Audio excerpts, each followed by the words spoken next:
O salário do pecado, como ele citou, o salário do pecado é a morte. Tanto a morte física como a morte espiritual. Porque o pecado, ele mata o ser humano. Desde o princípio do mundo, quando o pecado entrou no mundo por meio de Adão e Eva, ele vem destruindo pessoas. Começou por Caim, Aleluias. filho de Abel e Eva, que matou seu próprio irmão por inveja. Entrou a inveja no ser humano. Entrou a inveja, entrou a ganância, entrou a soberba, o orgulho, a prepotência. E esse pecado, ele foi contaminando o ser humano de uma forma tão terrível, que foi afastando a criatura do Criador. A Carolina, Ortiz e a Dona Alice e Francisco. O pecado dividiu. O pecado dividiu o ser humano de Deus. Por que dividiu? Porque lá no livro de Isaías está escrito assim, que o braço do Senhor não está encolhido para que não possa salvar, nem o seu ouvido agravado para que não possa ouvir, mas é os nossos pecados que faz divisão entre nós e Deus. O pecado por meio de um homem entrou no mundo, por meio de Adão, está escrito aqui na Bíblia. Ele desobedeceu, o pecado entrou no mundo. E aí a inveja entra no coração de Caim, ele mata Abel.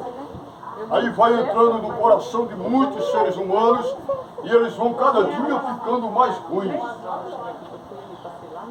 Mas existe um dom de Deus, que é a vida eterna, que é a salvação.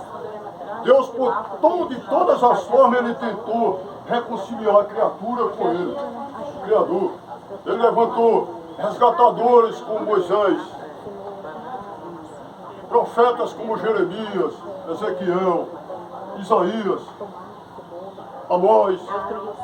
Deus foi levantando na antiga aliança vários homens e capacitando aqueles homens para tentar resgatar a humanidade, trazê-la de volta a ele. Porque Deus ama o pecador. Ele ama, a Bíblia diz que ele ama o pecador, porém ele aborrece o pecado. E aí, por muitas formas, ele tentou trazer a criatura dele de volta, mas não conseguiu. A antiga aliança, o livro de Pentateuco, que é os 5 livros que Moisés escreveu, demonstra uma forma incessante de Deus para com o ser humano.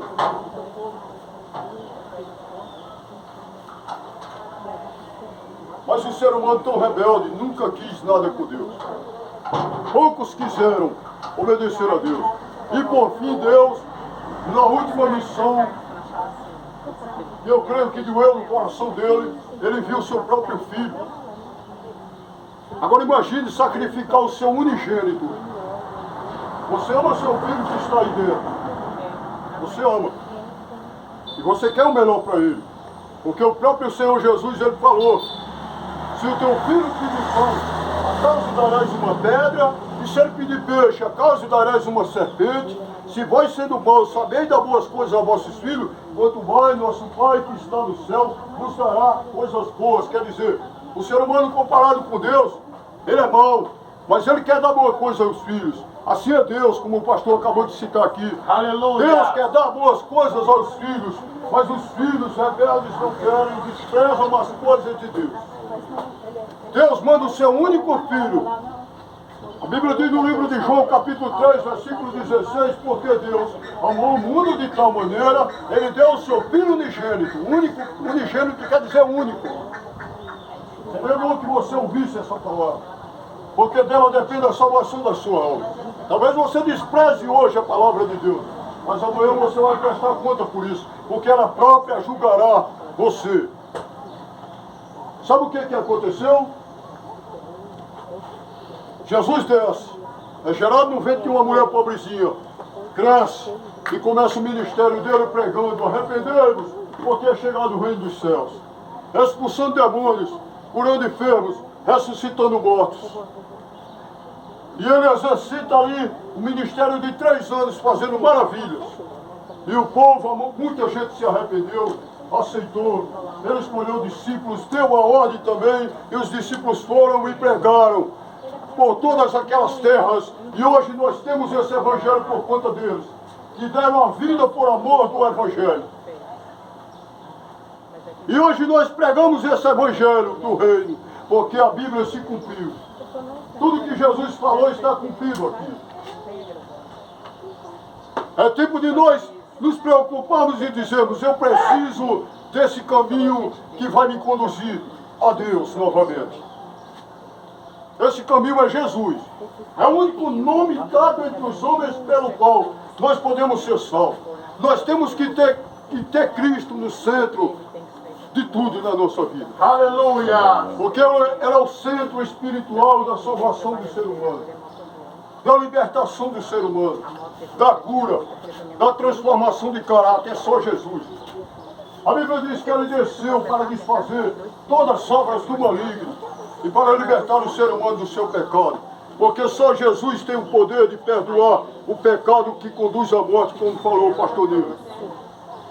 O pecado que conduz à morte é tão terrível, irmão, que ele divide, é mais forte do que o amor de Deus. Sabe por quê? Porque Deus ama o pecador, mas quando o ser humano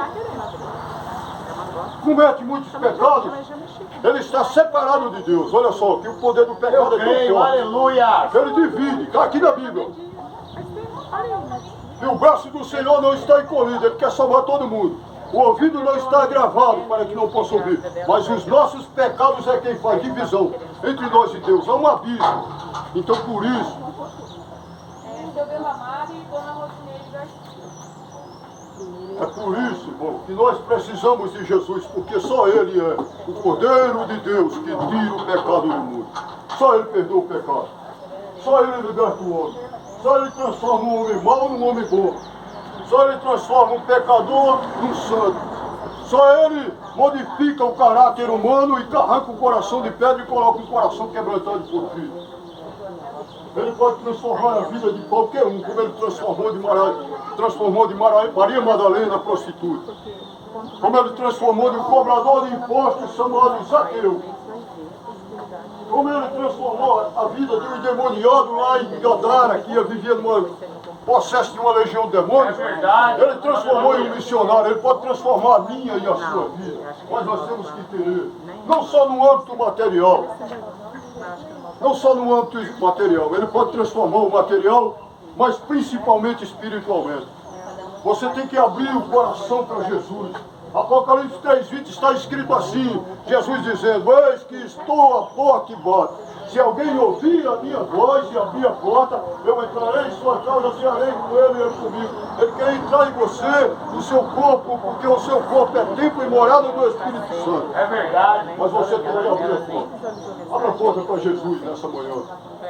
Ele quer lhe usar como um coluna espiritual para salvar a sua família. Ele quer lhe usar para salvar todos da sua casa. Como ele usou aquele carcereiro que se arrependeu com a pregação de Paulo e Silas. Que Deus abençoe você.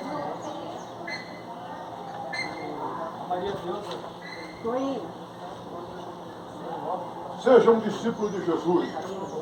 Lute pela mudança da sua vida. Tanto espiritualmente como materialmente. Jesus te ama. E Ele tem um propósito grande nessa terra para você. Veja, para te usar para ganhar outras almas, porque o Evangelho é de multiplicação.